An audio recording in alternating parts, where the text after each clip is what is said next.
네, 우리 지역의 리더들의 시각을 알아보는 문광민의 리더뷰 시간입니다. 오늘은 민영배 제22대 국회의원 당선인을 만나서 당선 소감과 지역구 현안에 대한 자세한 이야기 들어봅니다. 네, 안녕하십니까? 반갑습니다. 네, 먼저 CNB 시청자와 지역민들께 인사말 전해주시죠. 예, CNB 시청자 여러분 정말 오랜만에 뵙습니다. 시민 여러분께서 아주 뜨겁게 성원해 주신 덕에 다시 국회에서 일할 수 있게 됐습니다. 정말 감사드리고요.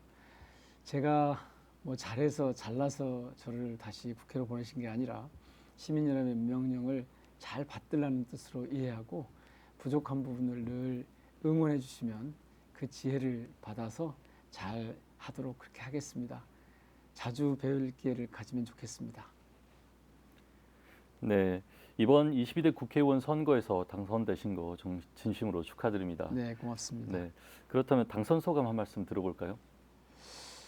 예, 제 당선은 앞서 말씀드린 것처럼 제가 뭐 특별하게 역량이 뛰어나고 잘나서가 아니라 시민 여러분께서 요구하는 바를 잘 받아서 잘 해보라는 그런 격려와 지지, 응원의 뜻이라고 봅니다. 그러니까 이번 선거는 윤석열 검찰 독재, 그러니까 산무 정권에 대한 정치적 탄핵이었거든요. 네, 저희 민주당에도 이제 마지막 기회를 주는 거다. 부족하긴 하지만 네. 미덥지 못한 부분이 적잖이 있지만 그래도 다시 한번 거쳐 써볼 테니까 잘해봐라 이렇게 주신 거라고 생각합니다. 그래서 앞으로는 이번 선거의 성격이 그러기도 했습니다마는 정치인의 시대가 아니고 네, 주권자 시민이 정치하는 그런 시대여서 전에 이제 김대중 대통령께서는 늘 정치인은 반발짝만 앞서 나가라 그러셨는데 지금 네. 시대가 바뀌어서 반발짝 뒤에서 시민 여러분이 가는 방향을 잘 뒷받침하는 게 맞다. 네, 그래서 그 시민 중심, 주권자 중심의 정치를 하라는 그런 뜻으로 받아들이고 있고요. 민심을 하여튼 거스르지 않도록 네, 최선을 다해야겠다 이런 생각을 하고 있습니다. 네, 정말 감사할 따름이죠. 네. 네. 네, 이번 국회의원 선거 전에 지역구를 위해서 또 많은 공약 사항들을 이야기를 해주셨는데요. 광주와 광산구를 위해서 해야 할 일은 무엇이라고 생각하십니까? 광주의 가장 큰 문제는 그러니까 이제 우리 사회 전반에 민주주의 문제를 네. 놔두고는 민생이죠. 근데 그 민생이라고 하는 게 살기 팍팍한 거 아닙니까? 살기 어려운 건데 네. 그걸 해결하는 첫 번째는 일자리가 많이 있어야 될 거고 일자리가 많이 있으려면 무엇보다도 산업 기반을 확충해야 됩니다. 네. 그래서 지금 광주시가 열심히 추진하고 있지만 AI 산업 그리고 미래차 네. 산업 또 문화산업 이런 것들에서 좀 괄목할 만한 진전이 있을 수 있도록 좀 해야겠다 싶고요. 네, 저희 광산으로만 좁혀서 보자면 이제 거기가 교육 문제가 가장 좀 교육 인프라가 좀 취약한 곳이어서 네, 왜냐하면 많은 학생들이 지금도 광산 밖으로 고등학교를 진학을 하거든요. 네, 그렇죠. 그래서 그 교육 인프라를 좀 확충해야 되고 다행히 광산고를 하나 세우게 돼 있고 네, 또 AI 영재고도 제가 과방위에 있으면서 근래 이제 법적 기반을 마련해서 지스트죠. 광주 네. 과학기술원 안에 AI 영재고도 세우게 될 거고요.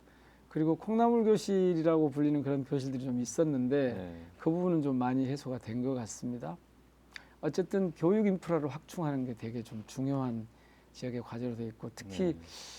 조금 있으면 바로 그 지하철 이 2호선 공사가 시작이 되는데 네. 그게 몇 년간 되게 이제 교통을 불편하게 할 거거든요. 그래서 그런 데서 오는 불편을 최소화하는 방안에 대해서 고민을 합니다. 또 저희 지역구에는 산정지구라고 해서 네. 대규모 이 주거단지 개발, 도시 개발이 있거든요. 네. 그래서 이 부분도 좀 잘 진행되도록 그렇게 좀 살펴보겠습니다. 네, 이제 오는 5월 30일이면 22대 국회가 또 개원을 앞두고 있는데요. 앞으로 22대 국회에서는 어떤 방향으로 의정 활동을 할 계획이십니까? 네, 두말할 필요도 없이 제가 선거 때 계속 말씀드렸지만 네, 그 검찰 개혁과 민생 회복에 초점을 아주 세게 맞춰야 할 겁니다. 그러려면 우선 국회가 좀 생산적이고 정치적 효능감을 시민들에게 좀 줄 수 있는 네. 그런 국회 운영이 되도록 그러니까 정치의 방식, 국회 운영의 방식 이런 것들이 좀 이번 총선 민심이 요구하는 방향으로 좀 손질을 해야 될 것 같고요. 네, 제일 지금 저희들에게 중요한 것은 민주당 입장에서 보면 정권 탈환이죠. 네. 정권을 다시 되찾아오는 일이어서 민주당의 주도권을 유지해가면서 이 의정 활동을 해야 된다. 정치가 전개돼야 한다. 이런 거하고 역시 이 전국 정치 무대에서 활동을 네. 하지만 지역 출신이기 때문에 또 지역구 특히 광주 전남 지역에 대한 그런 관심을 버릴 수가 없죠. 네. 그래서 지역 발전에 도움이 되는 방향이 뭐냐 이렇게 한 3가지 정도로 지금 크게 네. 좀 잡고 있습니다. 네. 네, 그렇다면 광주 유일의 또 재선 의원이신데 국회와 당에서 어떤 역할을 기대하고 또 고민하고 있으십니까? 조금 전에 제가 정치적 효능감이란 말씀을 드렸는데 네. 결국 정치가 무슨 일을 하니까 내 삶이 내 생활이 조금 바뀌구나 아니면 이 제도와 정책이 나에게 네. 쓸모가 있구나 이런 걸 이제 체감할 수 있게 해드려야 될 거 아니겠습니까? 네. 그러려면 지금 당장 먼저 해야 될 일은 총선 민심을 어떻게든 관철시켜야 합니다. 그런데 광주에 이제 대개 그 시민들이 걱정하시는 것 중에 하나가 저는 그렇게 크게 걱정할 일은 아닌 것 같은데 네. 그 선수가 작아서 그러니까 초선이 많고 재선 하나밖에 없어서 네. 이 정치가 제대로 돌아갈까? 뭐 호남 정치가 제대로 뭐 복원이 될까? 네.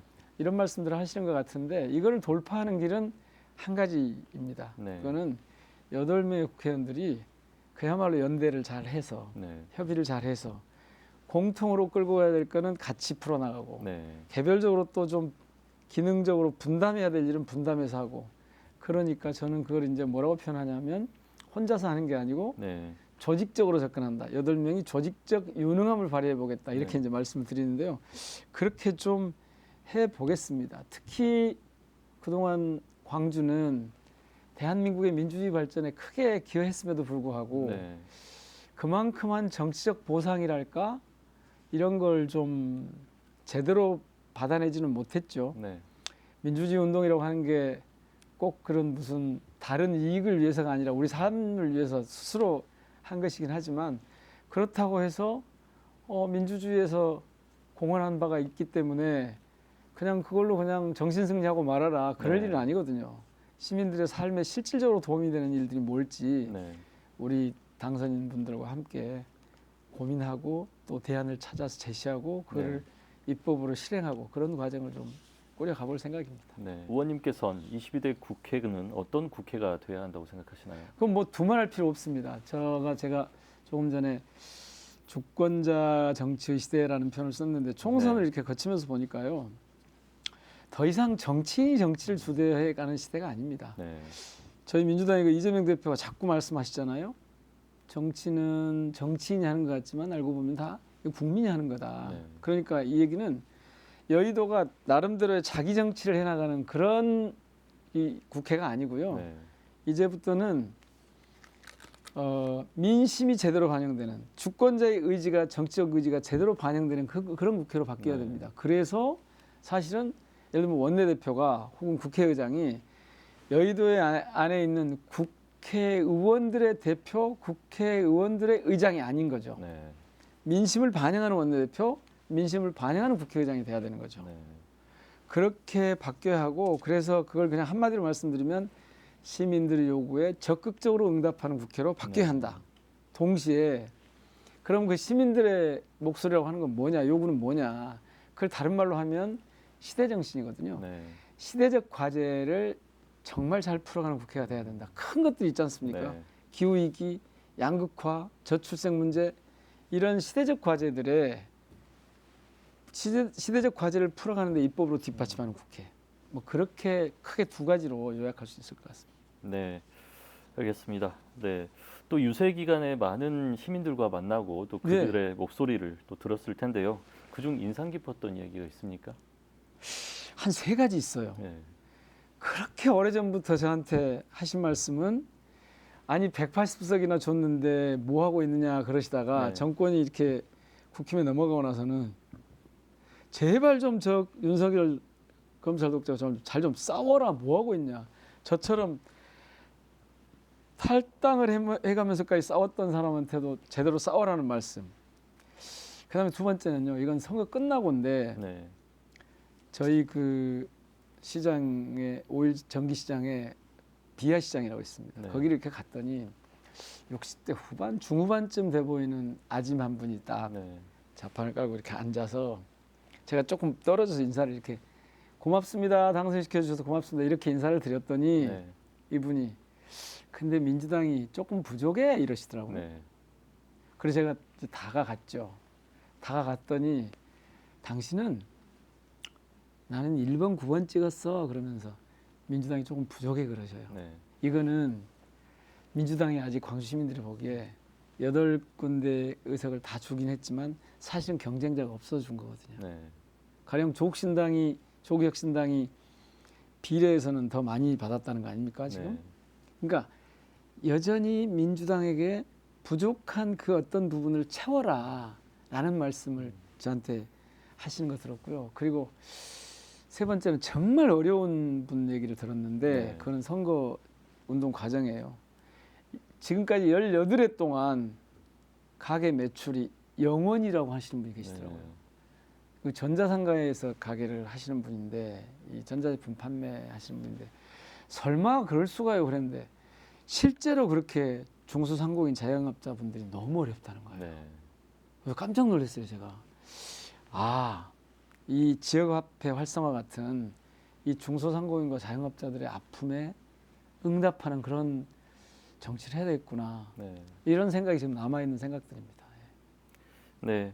이제 22대 국회에서도 상임위 활동을 하셔야 되는데요. 지금은 이제 또 과방위 활동을 하고 계셨고 본인의 역량을 발휘하기 위해서 희망하는 상임위가 있습니까? 저희들은 원래 광주의 의원들은 지난번에 뭐 그전에는 모르겠습니다만 네. 21대 들어서도 아까 제가 조직적 유능함이라고 표현했지 않습니까? 네. 이거 가능하면 꼭 광주에 필요한 일인지 그리고 내가 그걸 맡으면 잘할 수 있는 일인지 그리고 서로 중복되지 않았으면 좋겠다라고 하는 네. 그런 기본 원칙을 좀 서로 따져볼 생각이에요. 그러니까 내일 모레 이제 내일이구나. 내일 이제 저희들이 그 워크숍을 할 거거든요. 거기서 이런 문제를 좀 해볼 텐데,